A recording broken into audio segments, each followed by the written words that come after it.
Good evening, everyone. My name is John Taves, and I'm the event coordinator at McNally Robinson Booksellers here in Winnipeg, Manitoba. We're broadcasting tonight from Treaty 1 territory, the traditional territory of the Anishinaabe, Cree, Oji-Cree, Dakota, and Dene peoples, and the homeland of the Métis Nation. Before we begin, I'd like to give great thanks to all the people who helped come together to make this evening possible. Of course, to our friends at McClelland Stewart for publishing the book that we are here to celebrate, NISHGA by Jordan Abel, Penguin Random House of Canada for all their help with the organization of the event and for distributing the book as well. I'd like to offer sincere thanks to the great people at the Winnipeg International Writers Festival for helping to co-present and co-promote this event. You'll be hearing from their festival director, the esteemed Charlene Deal, at the close of the event. And of course, Jordan Abel and your host for the evening, Warren Cariou, for joining us here tonight to talk more about this incredible book. Just a few quick notes before we begin. Most importantly, as the subject matter of the book does relate to intergenerational trauma, and we are gathering in the shadow of the horrific news of the Kamloops Residential School, some viewers may find this conversation and the contents of the book disturbing and triggering as a result. We encourage you to take time, and please do take advantage of some of the support resources compiled by the National Center for Truth and Reconciliation. I'll post those resources in the chat as soon as I disappear from here. Contact information may also be found in the video's write-up if you're viewing this on YouTube. So please do avail yourself of those resources if need be. To give you a sense of the structure of the evening, following my introduction, we'll be hearing a little bit from Jordan. He'll be reading from the book, after which he'll be joined by Warren Cariou for a conversation. Warren was helped edit the volume, so this should be a very insightful look into the book and the process. You'll also have the opportunity to ask questions. So over the course of the night, as questions occur to you, please feel free to write them in the Q&A box, which you'll find just at the bottom of the screen. Rest assured you won't interrupt us when you ask those questions. And also, if you would like to chat about the book at all, offer any comments, please do feel free to place those in the chat, which you'll find just to the side of the screen as well. I'll be copying down those comments and sending them along to all of tonight's participants so they will see everything you had to say. Thank you all so very much for joining us here tonight, by the way, both live here in Zoom and on YouTube as well. The video will remain up for any of you wishing to revisit or wishing to share this video with anybody who may have missed it tonight. And NISHGA is a groundbreaking, deeply personal and devastating autobiographical meditation that attempts to address the complicated legacies of Canada's residential school system and contemporary Indigenous existence. I had the immense privilege myself of being able to read a copy last January, and by the time December rolled around, it was clear that NISHGA was easily the best book I had read last year. Affecting, approachable, deeply intelligent, and humane, this is the work of an artist and human at the peak of their power, and it feels like an act of genuine generosity that we have this book before us today to read and learn from.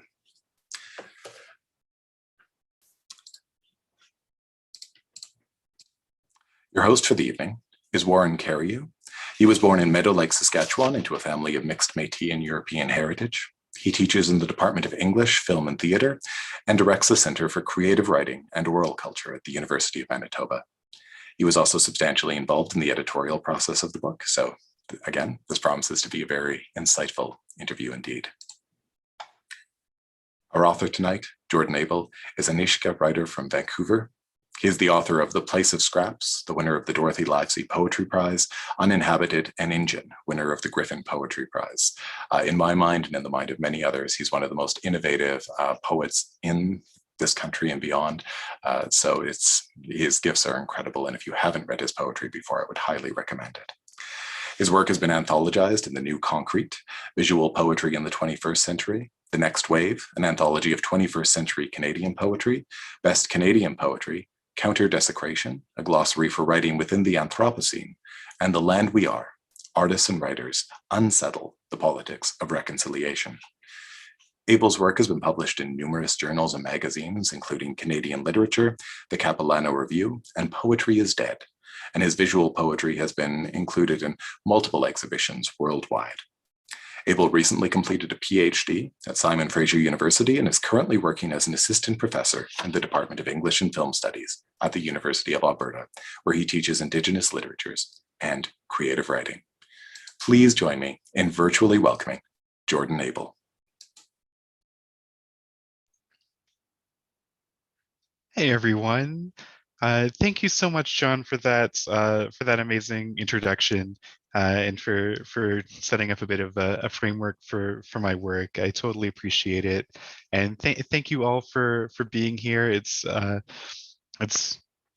really lovely to see you all virtually. I see many folks here that I would love to be in the room with. So thank you for being here. I am going to start out by reading two short excerpts from NISHGA, and then I'll invite Warren to come back up, and then we'll have a discussion. And if you have questions throughout, I think you can use the Q&A thing or put them in the chats, and you will attempt to grapple with them. So the piece that I've been reading at the very outset of this book, I think, is one that I never intended to read aloud, but it's the one that makes the most sense to me, I think, given the recent news and given the context of the world that we live in. So this is the very first page of the book, and it's called An Open Letter to All My Relations. It's taken me a long while to gather up the courage to share this book with you. This book has been difficult for me to write and for me to return to. This is also a book with painful subject matter. This is a book about intergenerational trauma, Indigenous dispossession, and the afterlife of residential schools.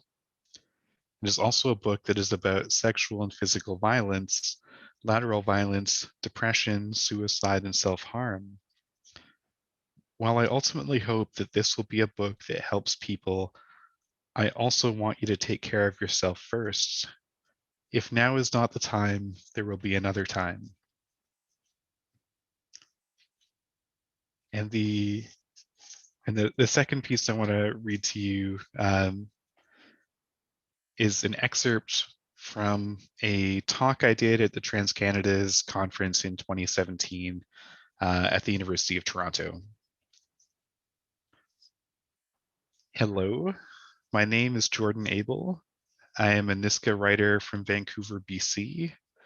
I identify this way because for many Indigenous peoples, these kinds of national identifications can indicate one's home, one's friends and family, and one's position within indigeneity.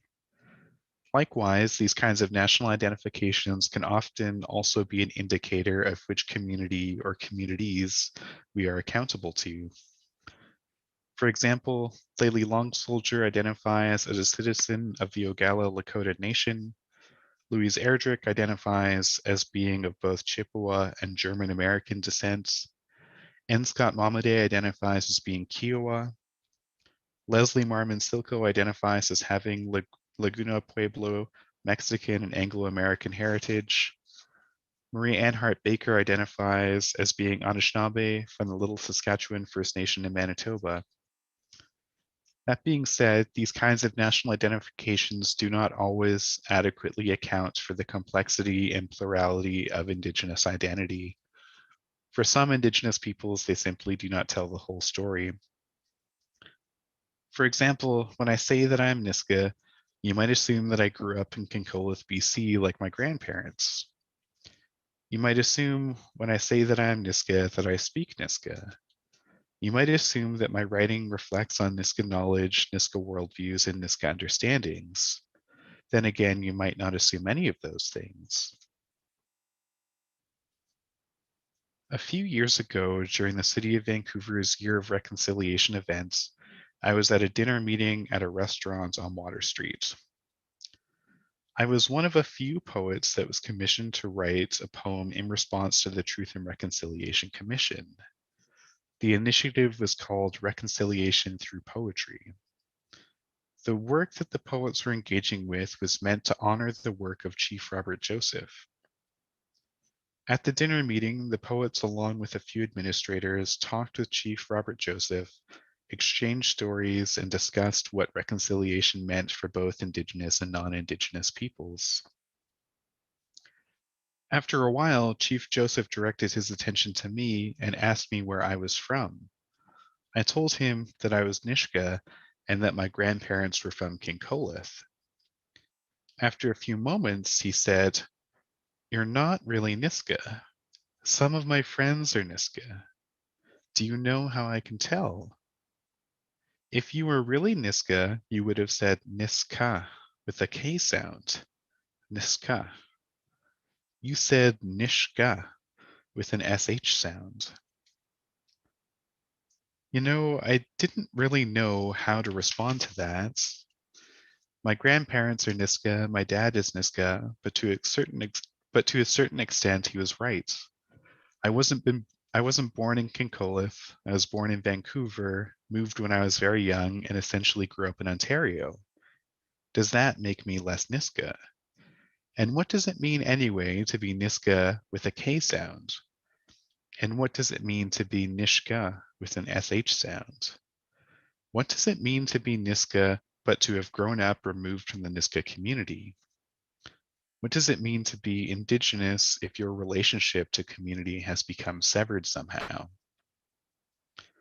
What does it mean to be both an intergenerational survivor of residential schools and an urban Indigenous person? I think these are the questions that I've been struggling with my whole life. And I will pause there and ask if Warren will join us, and we can start the discussion part of the evening.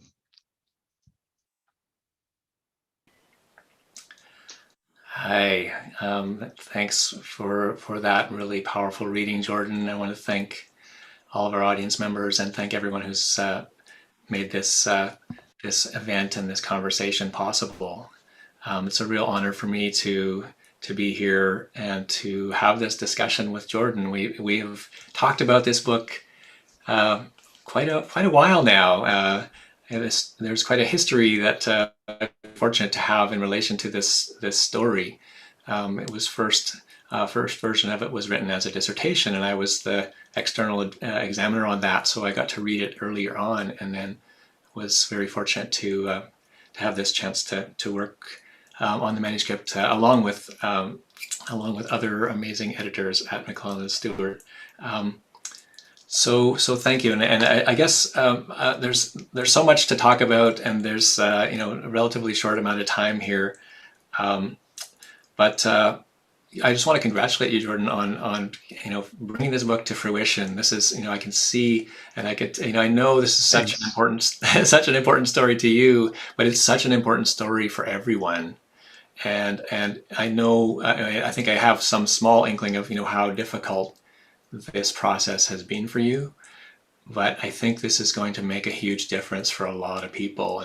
And so I know in the book you reflect, you write, I wish someone else had written this book already. But thank you for taking that on and doing that so that other people will be able to benefit from the wisdom that you bring, the experience, the hard-won experience that you bring to the story. So yeah, we have tons of questions that we've asked each other over the process.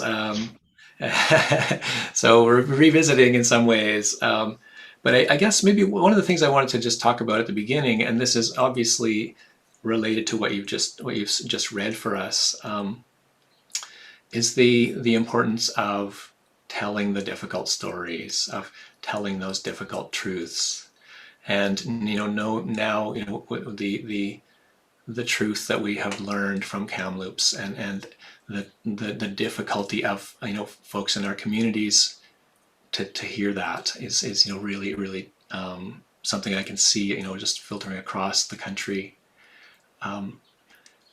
I guess my question is, I guess the importance of talking about those difficult things and telling those painful truths. So in one part of the book, toward the end, you say, I know these things are hard to talk about.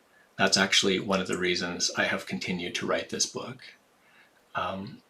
So yeah, well, I guess what kept you going in the story to want to tell it, to finish it, despite the difficulties? Yeah, I think that quote that you reminded me of, or actually maybe it happened several times, in the book where I say that, I wish someone else had written this book, and that I could have read it earlier in my life.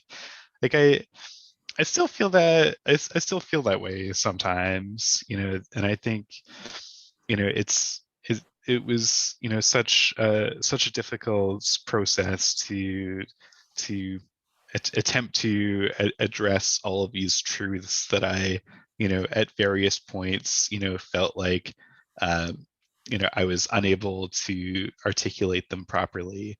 And I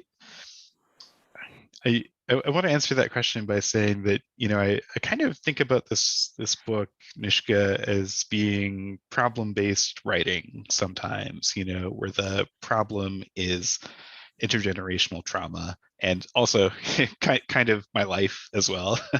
But, I think, I guess, I came at it from this perspective, that I really wanted to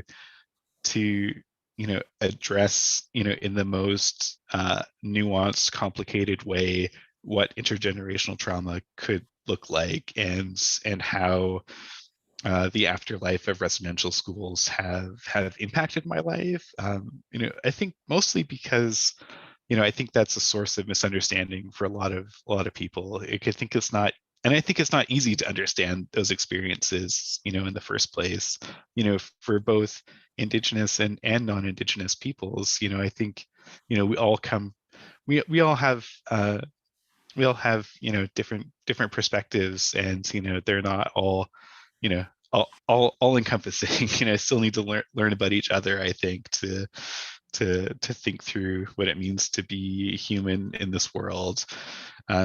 And I really just felt like, the book that I really wanted to read was one that was about what it means to live with that legacy of violence still lingering in your life. And that was a book I wasn't able to find. And I did try to find that book. And, it just ended up, I just ended up being in this situation. It's kind of, wonderful artificial PhD type situation, where if you're doing one of those things, somebody is eventually going to ask you to produce some sort of, book length work. And I was at this particular point where I felt like, this was the only story that I, wanted. Not this is the only story that I wanted to write, but it was also the only story I was capable of writing at that particular time. And that, I think I think that it was really important for me to try to be as open and as transparent as I could be, for the, just for the purposes of, shining a light on, what's like, on all of the complexities of being an intergenerational survivor of residential schools. And I think for me personally, that meant, confronting, these really difficult moments that, are still difficult for me to think through and to talk about. And, there's even, some of those moments in the book where I, wasn't even able to articulate what I was feeling through words, and instead turn towards the visual, I guess. Thanks. Yeah, and I definitely want to talk about the the form of the book and those elements of the visual, which are fascinating and really make this a unique story. There really is nothing like this anywhere. And I guess just to pick up the one, some of the things you were just talking about a little earlier. Yeah, I think this is, and this is in your reading as well. One of the key questions that this book asks is, what does it mean to be Indigenous, and what are the sort of expectations that people, sometimes Indigenous people themselves, bring to the definition that they maybe accept without maybe thinking about the implications of that. I'm not sure if you have other sort of things to say about that right now. Maybe we can get into other aspects of the book, but yeah, No, I have a thought on relation to that. It's just an observation, really, more than a question. But totally. No, I think I think, what it means to be Indigenous, in that, like, as an open-ended question, is like a philosophical, like, through line through the book. And I think it's such an incredibly important question, and one that I continue to think about. And and I think the more I think about it, the more I want I want a definition, or perhaps multiple definitions, that lean towards inclusivity. And I think that some current definitions, I think, or current ways of thinking about what it means to be Indigenous, sometimes function in these really exclusive ways, even though they do these wonderful things. Like, and I think mostly about uh, about Indigenous nationalism here, as as a certain way to be Indigenous, that means returning to the lands, returning to language, returning to culture, and to find a way back, to all of those things, which I think are wonderful, amazing things. I guess my only concern is that I think not all Indigenous peoples have equal access, to ways back to their communities, and sometimes those that they sometimes they're completely severed from their communities, by no fault of their own, of course. So I think these are things that I think about all the time, and I think many of those questions are peppered throughout the book. Very few answers, just all questions. well, I mean, the book has really made me think about that question, and to really think twice about my own understanding, my own accepted definition or understanding of what it means for various people to be Indigenous, and the ways in which colonialism has affected that as well, and which of course is a huge part of what this book is about too.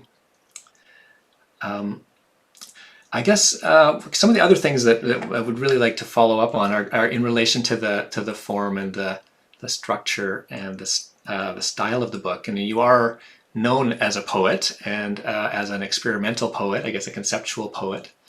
And so this book is, I'm not sure what generic label to give it, actually. I guess sort of memoir, but many other things as well.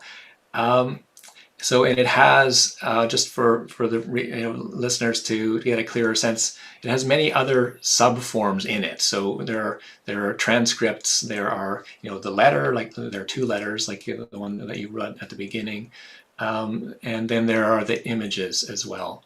So what brought you to choose this amazing form for the story? Yeah, I've tried to answer this question, I think, a few different ways, but there's really two answers that I kind of gravitate towards. The first answer is that this book is published as a memoir, creative nonfiction, and I think I think that totally makes sense, but I tend to think of it as a multi-genre book, that includes as you mentioned, it includes transcripts, it includes photography, it includes concrete poetry. It has those letters, so I guess it's got some epistolary moments, and I think I yeah, and I think if you go back to even my first book, which is a book called The Place of Scraps, like that book, which is published as poetry, I also think of that as a multi-genre book because it includes creative nonfiction, historical fiction, erasure poetry, and photography. So I guess my wheelhouse as an artist slash writer, I think is like between genres somewhere. And even my other two poetry books are kind of both straddling the line between fiction and poetry. So that's so I guess the first way to answer that is that I think for whatever reason I end up working in these interstitial spaces between genres. I think the other more personal answer is to say that I think this book really I think took a lot out of me as a writer, and I found it incredibly challenging at certain moments to talk through some of the things that I was feeling and seeing. Like there's like a couple of moments in this book that I think really require a visual approach, and one of those moments is this really bizarre moment in my life that I write about in NISHGA, where I encounter my dad's artwork as the logo for the Vancouver Aboriginal Family Services. Or no, wait, that's not quite the right acronym. It's like Vancouver Aboriginal Child and Family Services. There we go. So my dad's artwork, I think like in this really ironic moment for me, is like the logo for that organization, and then my dad's artwork comes up at like these other moments in the book, and I think in order to really try to talk about my dad's in his full personhood, I think I really had to find a way to address his art, and the only way that made sense to me, I think, was to find a way to put that art on the page. And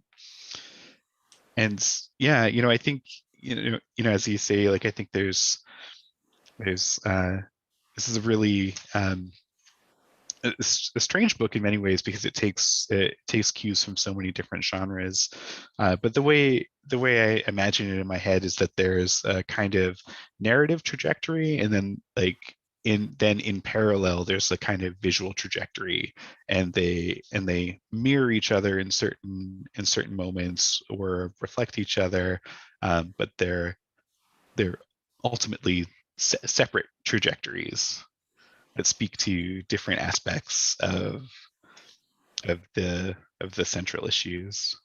Yeah, and I mean, for me, the two, the text and the visual, they can do different things, right? They have different strengths and weaknesses, but here they contribute together to just a powerful unified experience, I find. I wonder if this might actually be a good time to ask John if we could show the images. Yeah. You think? Do you want to do Yeah, that? that's Sure. great. John, oh, you've already got them queued up. Thanks, John.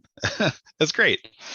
So for those of you who haven't seen the book yet, there are a number of images and page. Actually, there's a number of pages that contain image and text. I think this is the one of the first pages of the book, where you can see there's some text and then also some bits of photograph there at the bottom.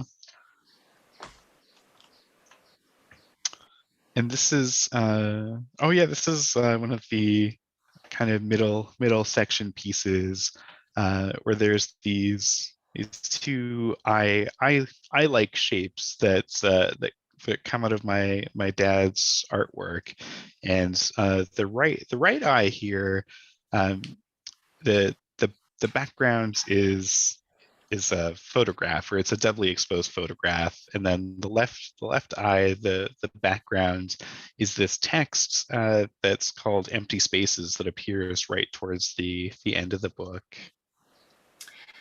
And if I could just add, I guess maybe to give the listeners or audience members a key that, in a sense, so these are iconic images that your dad has carved, and then your own text, and then family photos usually that are superimposed or added in there. Is that fair enough?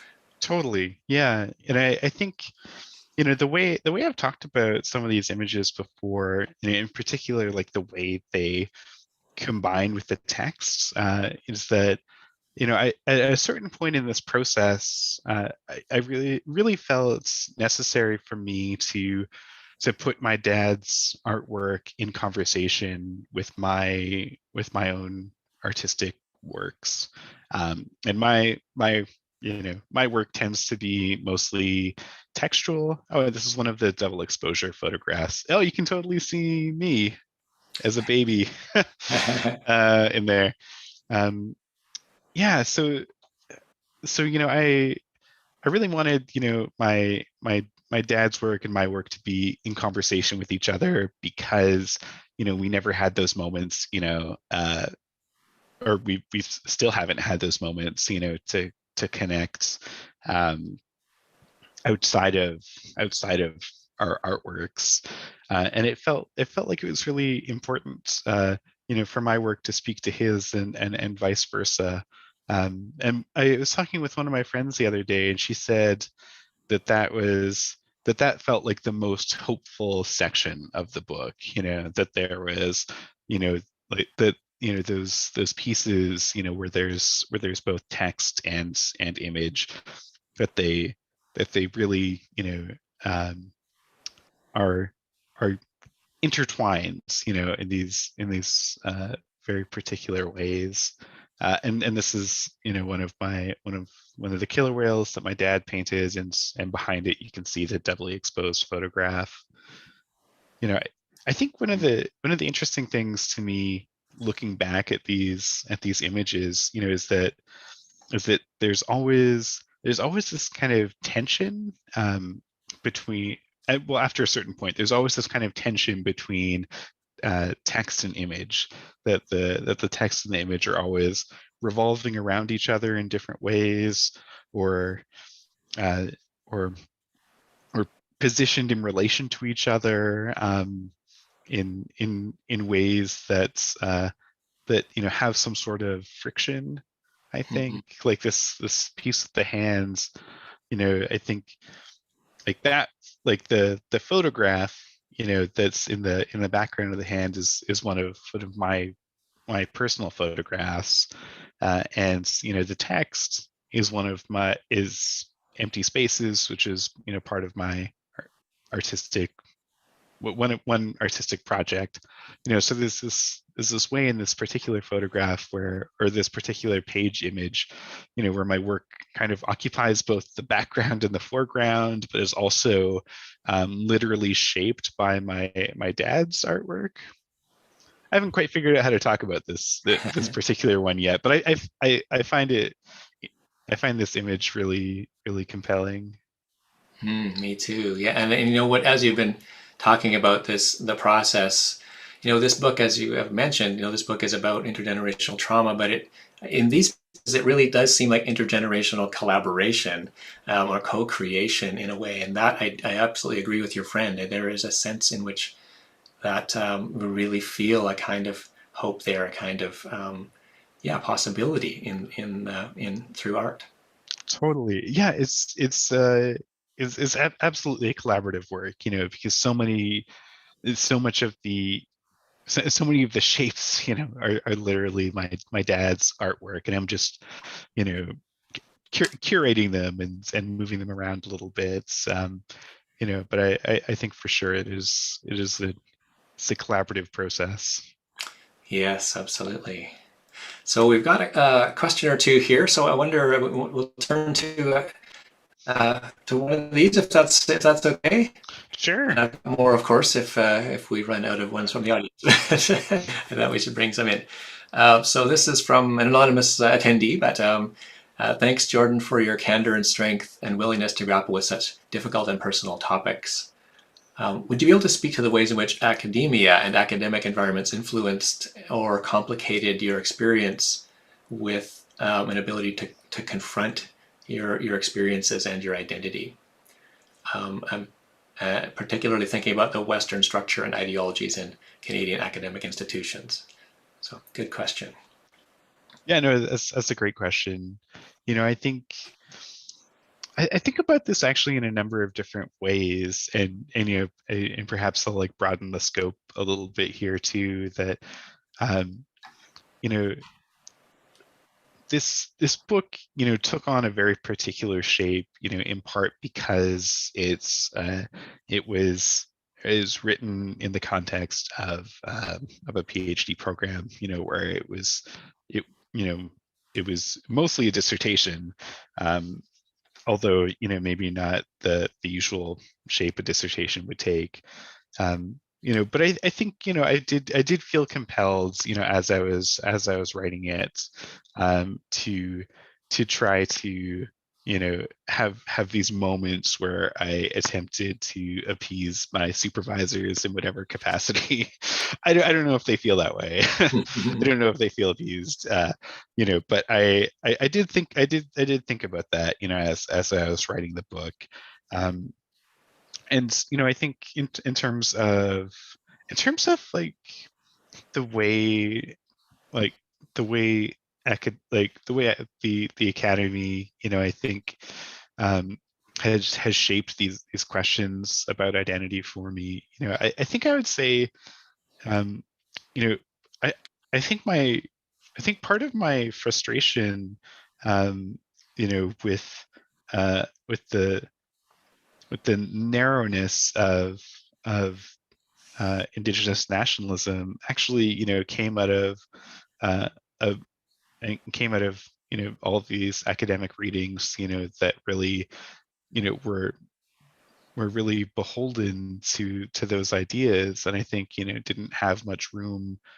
It didn't leave much space, for other ways to think through indigeneity, and I think that really it's a very strange experience as an Indigenous graduate student, to read some of these papers and then feel like, and to feel like, that it wasn't the whole story, and that, and maybe that's, the experience you're supposed to have, as a student, is to find ways to make your own contributions.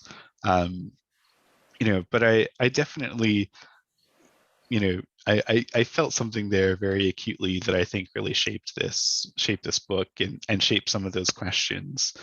And I think at other moments, I think,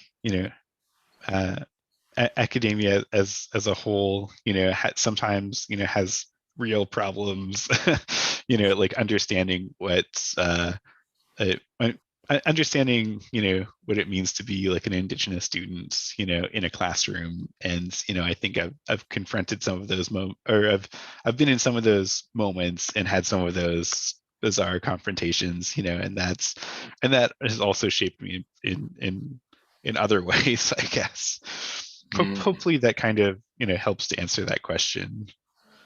Yeah, thanks. I think so. And actually, we have another question that's about education, and it's from Mona Lynn Ayat, who's a teacher at Vincent Massey Collegiate, and she's asking. She said she wanted to listen tonight because she wanted to ask how. She says, how I can share this book with diverse grade 12 high school students who will be enrolled in First Nations, Métis, and Inuit issues class, and also in an Indigenous art class. do you feel there are like certain parts of the book that would be best to share with students in that age group, or do you have, I guess, thoughts about what might be the best parts if it were to be excerpts of the book? Or Oh my. it's Yeah. a tough one, maybe. That is a tough one. I think on the one hand, I think this work is very excerptable. Is that a word? Because it's built out of all of these different pieces, and so as we talked about before, there's those transcripts of talks. There's the kind of the more concrete poetry sections that have their own trajectory but kind of stand on their own.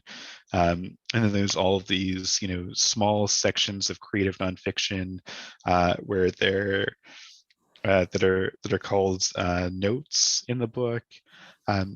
So I think there's a number of those sections that maybe work out of context.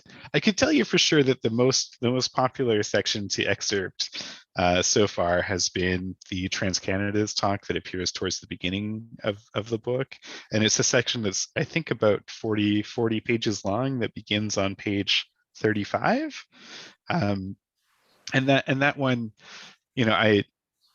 I mean, to me, that's kind of like the beginning stage of the book, or one of the beginning stages of the book, because there are so many.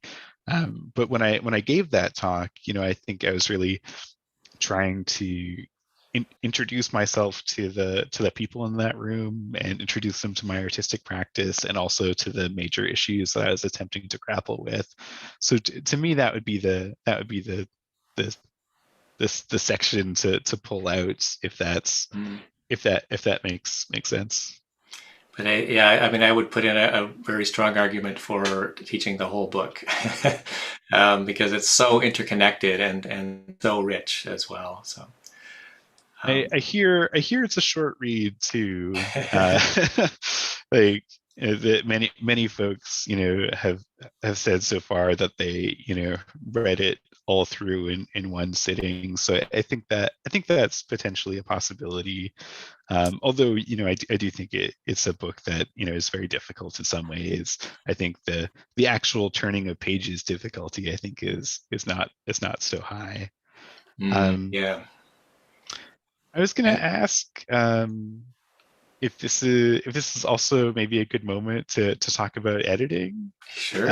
If I can ask you some questions too, if that's okay. Yeah, I get to turn the tables. Sure, that's great. Yeah, so NISHGA was, as we mentioned, a dissertation, and you were the external examiner for that PhD defense. But you were also the substantive editor for this project. And in part of the reason, or part of the way that came up, was that when I originally assigned, or when I was originally negotiating the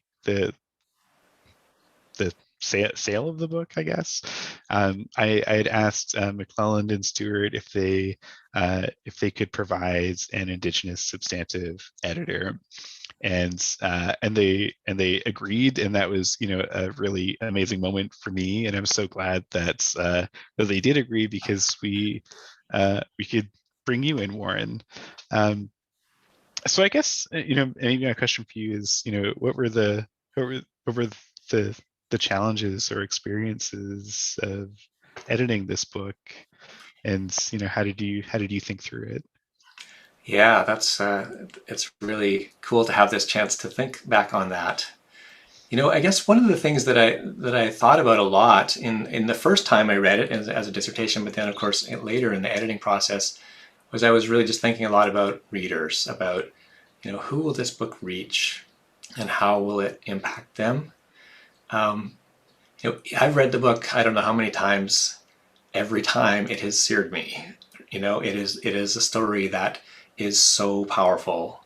Really, it's probably the most powerful book I've ever read, to be honest. And I'm not just saying that. Oh, wow.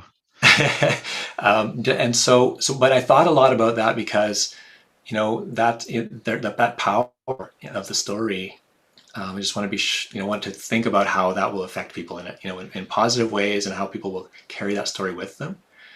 And I also thought a lot about you, and about your well-being in this process, because it's so difficult a story to tell, and such a personal story.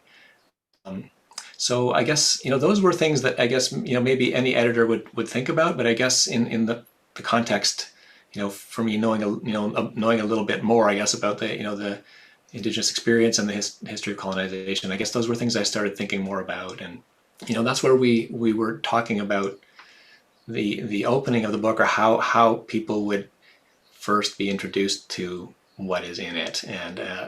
And so that, I think, we had that conversation over quite a while, and then you came up with this idea of the open letter to all my relations, which I think is a wonderful, generous way of bringing these things up.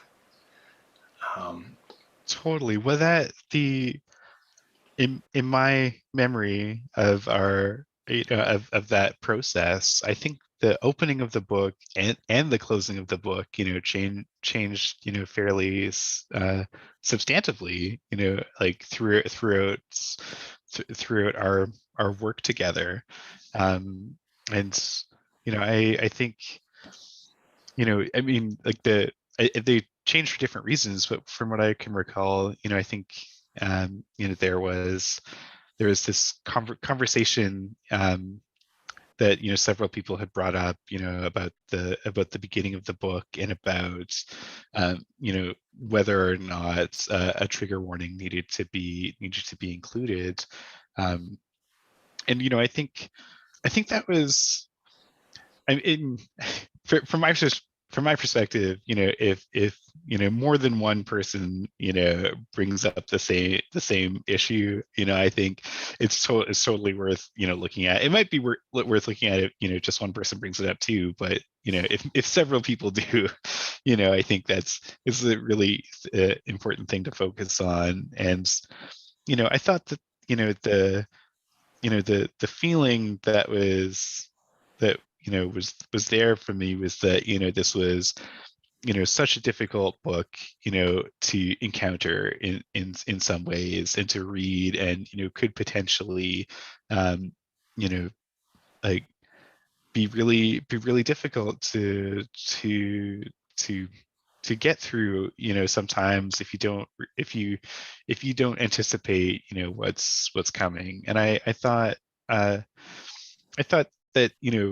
a trigger warning was insufficient in some ways, because it didn't say all that I wanted to say, which is kind of how the open letter really came together. Was that I wanted to I think the first thing that I wanted to say was that if now is not the time, there will be another time, and that this book will, is that it's the beauty of books, really, is that this book will still be around in 2 years. It's not really going anywhere. And if you want to encounter it then, I think it will be the same. We'll ask the same questions and whatnot. I think the ending of the book changed, I think, in a different way. Do you remember what that conversation, how that went? I can't remember entirely how that all went now, to be honest. Okay. I remember, I at the very end of the book, I had these. I remember I had these two pieces. One was also called An Open Letter to All My Relations, which I had written as the last thing that I wrote in what I considered like the first complete draft, was that letter. And that one I really wanted, I wanted to have at the end of the book. And it felt like a closing moment for me, and it was a moment of reflection on the rest of the book. And the other thing, so that was the thing that ended the book. And then there's this other thing that happens, where I think several people, including Jared at MNS, had asked for, an additional piece at the end. And as I was thinking about this, I realized that there's this really great moment coming up. Well, great moment. There's this moment of my PhD defense, in which I was required to write some kind of opening statement, and I took that as an opportunity to write some kind of reflection on how I felt about the book, how I felt about the process, how I was thinking about it, and that piece ended up coming right in at the end, and there was this really strange juggling, I think, that we did, where we kind of rearranged some of the pieces at the end so that the open letter fit right at the end as well. So I think that really made I think that really made the book work in a way that it wasn't working before. And I'm so happy with like the way that the ending works now. And but before we had those conversations, it didn't work that way. And for me, yes, having been there when you delivered that that piece after your dissertation or in part of the defense, it seemed like such a compelling way to conclude the story, or to nearly conclude, because the open letter ended up being at the end. But and one of the reasons for that, I think, is that the story is told. It is an autobiography, but often it's not told from the first person point of view, or because it's visual or using other forms. And so I think that that section where you're reflecting on the creation of the book and the very personal elements of that, I think that just is really the perfect way to move toward the conclusion, for sure.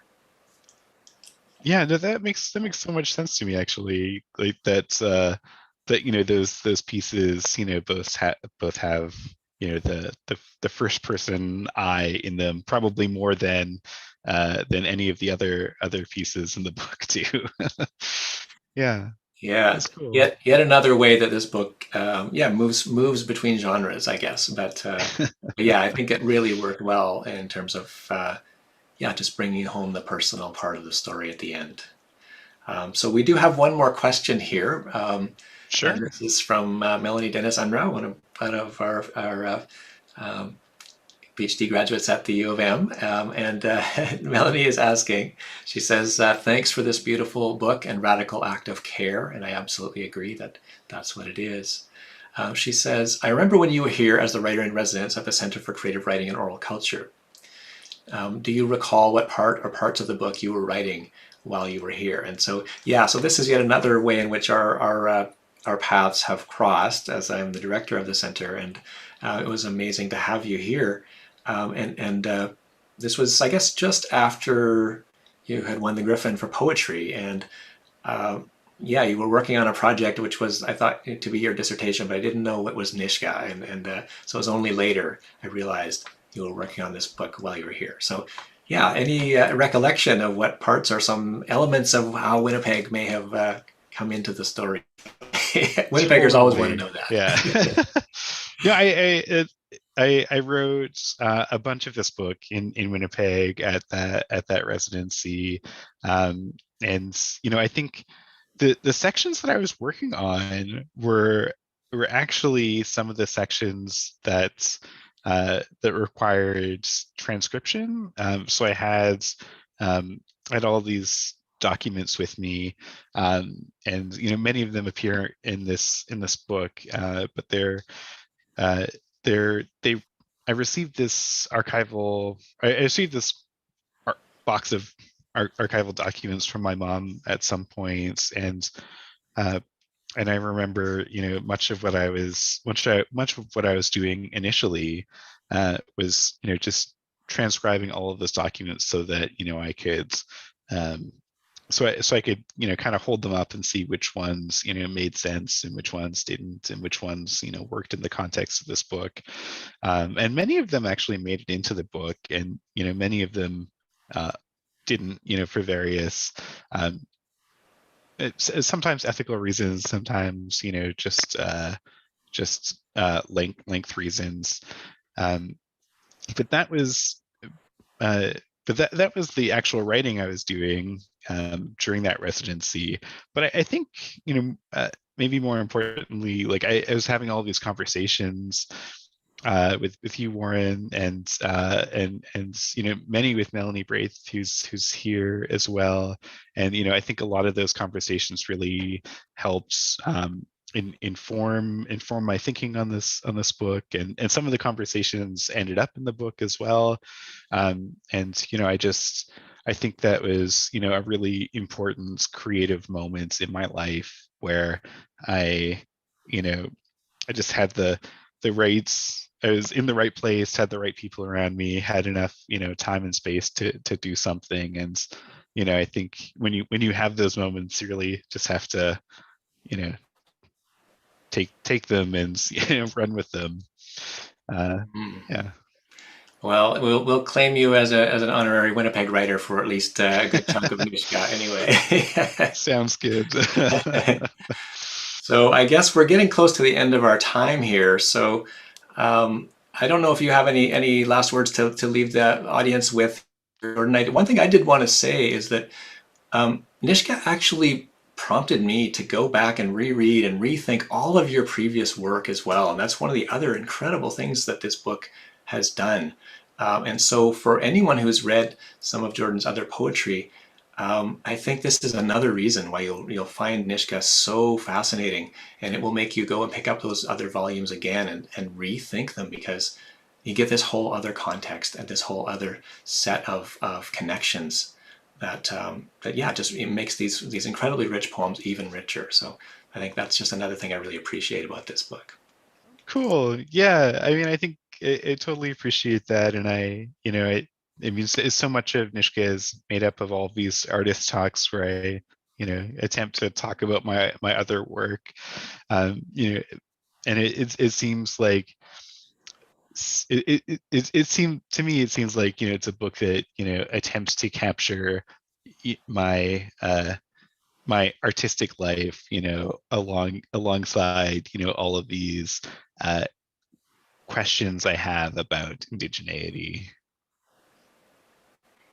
And it does that extraordinarily well. So again, I just want to thank our audience members. I'm going to turn that over to John here in a minute.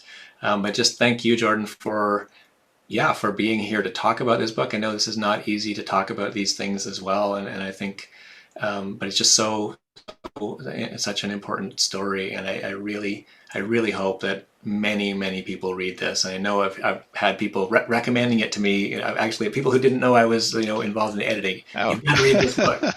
I have read it, and I'm very proud that I've had a small part to play in its coming to be. So I don't know if you have any last words, Jordan, but thanks so much for the conversation. It's always a pleasure to talk with you, and it's wonderful to do it in this context. Totally. I just want to say thank you so much, Warren, for having this conversation with me tonight. And thank you all for being here tonight. I know there are always other things to do and other things to see, so I totally appreciate it. All right, thanks. And I guess we'll turn it over to John and then maybe to Charlene after that. Thanks, everyone. Thank you. I'm just going to hop in here. Wow, Yes. I feel so lifted up and enlarged from that. Reading the incredible images, Jordan, and this conversation between the two of you. We don't often get to hear, the transactions that happen between writers and editors, especially people like the two of you who are so engaged in this really important work of creating language and story that can bring the rest of us into a fuller understanding of lives. I think Center for Oral Culture. And I was saying before the event started that the reading that you did at the festival was astonishing. And I see in all of your work this beautiful mix of adventurousness, intellectual rigor, and just tremendous generosity. So thank you so much for this book and for pushing through. I know you called it problem-based writing, and I know it was Yes. a hard thing to do. And I'm so glad that you held on and pushed through, because it is a book that is going to enrich all of our lives and awareness. And heaven knows right now we are really needing voices like yours. And because we're teaming up happily with the fantastic McNally Robinson Booksellers, I'll just do a final little plug. You can get copies of NISHGA from McNally Robinson either in person, over the phone, or online, and McNally will courier copies within the city. Nice. And they will also ship locally, nationally, and internationally via Canada Post. And as always, we are delighted to be partnering with McNally Robinson, and we know what a really solid independent bookseller brings to the health and well-being of a whole community. So I get to be the cheerleader, not just for this fantastic conversation, but also for this bookstore, which is a kind of very important route, taproot in this community. Thank you also to McClelland Stewart for your confidence and wisdom in pursuing this project.